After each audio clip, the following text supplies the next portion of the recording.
শেষ পর্যন্ত মুসলিম দেশগুলো অবদান রাখল গাজা যুদ্ধবিরতি চুক্তিতে।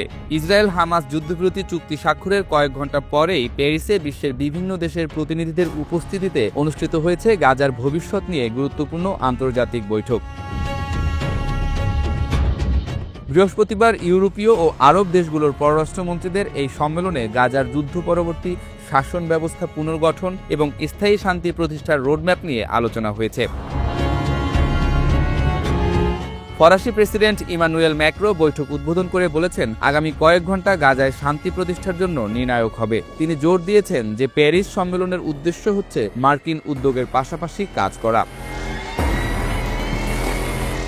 ইইউ এর পররাষ্ট্রনীতি প্রধান কাজা কালাস বলেছেন, এটি আমাদের এখনই সবচেয়ে ভালো সুযোগ, তবে যুদ্ধ পরবর্তী পরিকল্পনায় আমাদের কাজ করতে হবে যাতে এটি টেকসই হয়।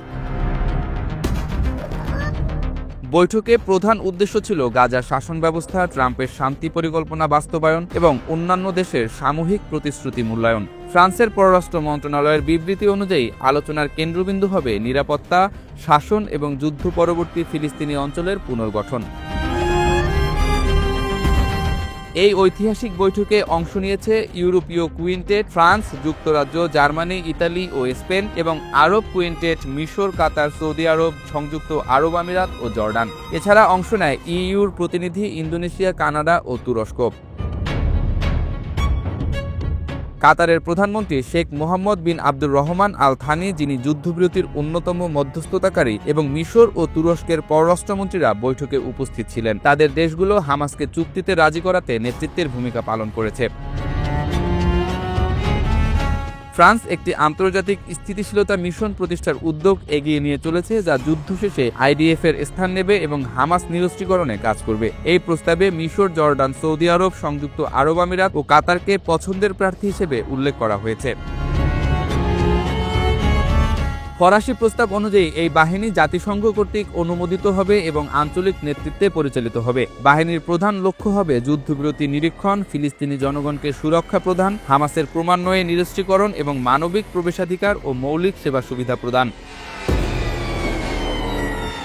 প্রস্তাবিত মিশন 2 পর্যায়ে মোতায়েন করা হবে। প্রথম পর্যায়ে যুদ্ধবিরতি নিরীক্ষণ ও নিরাপত্তা প্রদানের পর দ্বিতীয় পর্যায়ে ফিলিস্তিনি কর্তৃপক্ষের কাছে অভ্যন্তরীণ নিরাপত্তার দায়িত্ব হস্তান্তর করা হবে। এই বাহিনী কসোভো ও পূর্ব তিমুরের অনুরূপ জাতিসংঘ মিশনের অভিজ্ঞতা কাজে লাগাবে। স্থিতিশীলতা মিশন গাজা ও পশ্চিম তীরে ফিলিস্তিনি নির্বাচনের প্রস্তুতিতে সহায়তা এবং গাজার পুনর্গঠন কার্যক্রম সমন্বয় করবে। ম্যাক্রো সিবিএস টেলিভিশনকে বলেছেন, তিনি যুক্তরাষ্ট্র ও টনি ব্লেয়ারের সাথে এ বিষয়ে আলোচনা করেছেন।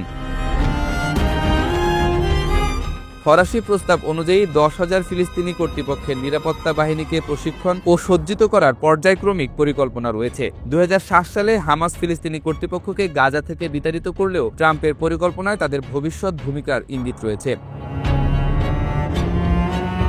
ফিলিস্তিনি কর্তৃপক্ষ যুদ্ধ পরবর্তী গাজায় গুরুত্বপূর্ণ ভূমিকা আশা করছে, যদিও ট্রাম্পের পরিকল্পনায় আপাতত তাদের সরিয়ে রাখা হয়েছে। ফিলিস্তিনি কর্মকর্তারা ইসরায়েলি আপত্তি সত্ত্বেও তাদের অবস্থান নিশ্চিত করতে আরব সমর্থনের উপর ভরসা রাখছে। ইসরায়েলি পররাষ্ট্রমন্ত্রী প্যারিস সম্মেলনের তীব্র সমালোচনা করে বলেছেন, এটি অপ্রয়োজনীয় ও ক্ষতিকর। তিনি অভিযোগ করেছেন যে ফরাসি উদ্যোগ ইসরায়েলের পিছনে গোপনে রান্না করা হয়েছে। ইসরায়েল মার্কিন যুক্তরাষ্ট্রকে এই বৈঠক এড়িয়ে যাওয়ার আহ্বান জানিয়েছিল। প্রাথমিকভাবে মার্কিন পররাষ্ট্রমন্ত্রী মার্কো রুবিও অংশ নেয়ার কথা থাকলেও মার্কিন সরকারি বন্ধের কারণে তিনি অনুপস্থিত ছিলেন। তবে একজন মার্কিন কর্মকর্তা উপস্থিত থাকার কথা জানানো হয়েছিল। ফরাসি কর্মকর্তারা জানিয়েছেন, ওয়াশিংটনের সাথে সমন্বয় ঘনিষ্ঠ রয়েছে।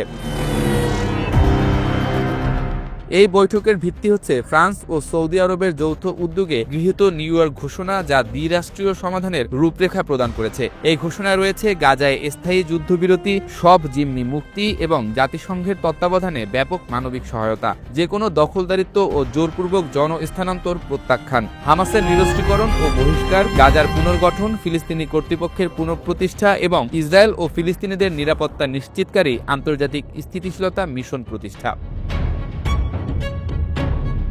বৈঠকে গাজার জরুরি মানবিক প্রয়োজন মেটানো এবং ব্যাপক পুনর্গঠন কার্যক্রমের বিষয়ে আলোচনা হয়েছে। জাতিসংঘের মহাসচিব আন্তোনিও গুতেরেস চুক্তিকে ঐতিহাসিক সুযোগ বলে অভিহিত করে জাতিসংঘ মানবিক সাহায্য বিতরণ বৃদ্ধি ও গাজার পুনর্গঠনে কাজ করবে বলে জানিয়েছেন।